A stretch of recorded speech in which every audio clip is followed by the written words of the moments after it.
Now, breaking news from KCTV5 News. Breaking news now, a massive explosion felt in parts of the area tonight. This stems from a building in Grandview. Let's take a live look at Chopper 5 right now. You can see a lot of emergency vehicles with sirens that are lighting up that area right now. This is happening at 140th and West Outer Road. This is a lawn care business. You see the smoke pouring out of that area. Investigators think ammunition may be to blame for part of this, and the ATF has just been called in to figure out how this happened. No word yet on whether anyone was hurt here. And we, of course, are going to keep following this story. We have crews not only in the air, but also on the ground as well. The city of Grandview has been doing a pretty good job of communicating what is going on and where this is. Again, this is a business, a lawn care business.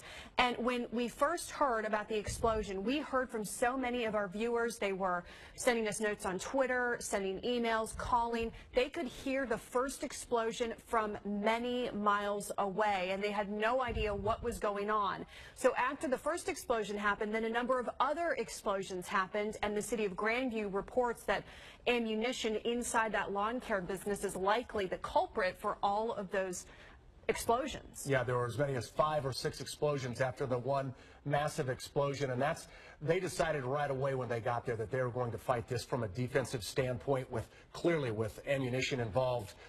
You don't go in fighting it offensively, so it's a defensive position that they're taking. And as you mentioned, Ellen, we did hear from viewers. One viewer tweeted me that he and his neighbors heard this explosion 11 miles away, and we've also heard that people in Overland Park and in other areas have also reported feeling and hearing this. So a massive explosion tonight in Grandview. We've got this covered for you from every angle. We have crews on the scene. As you can see, Chopper 5 is in the sky. So we have much more to come on this story happening now in Grandview. And of course, the weather is going to be a factor as well. Fighting this fire, I don't know if you can see there, it almost looks like the water has frozen that the firefighters are spraying onto that fire. We're going to stay on top of this story, look for updates not only here on air, but also on our news app too. We'll see you also right here at 10.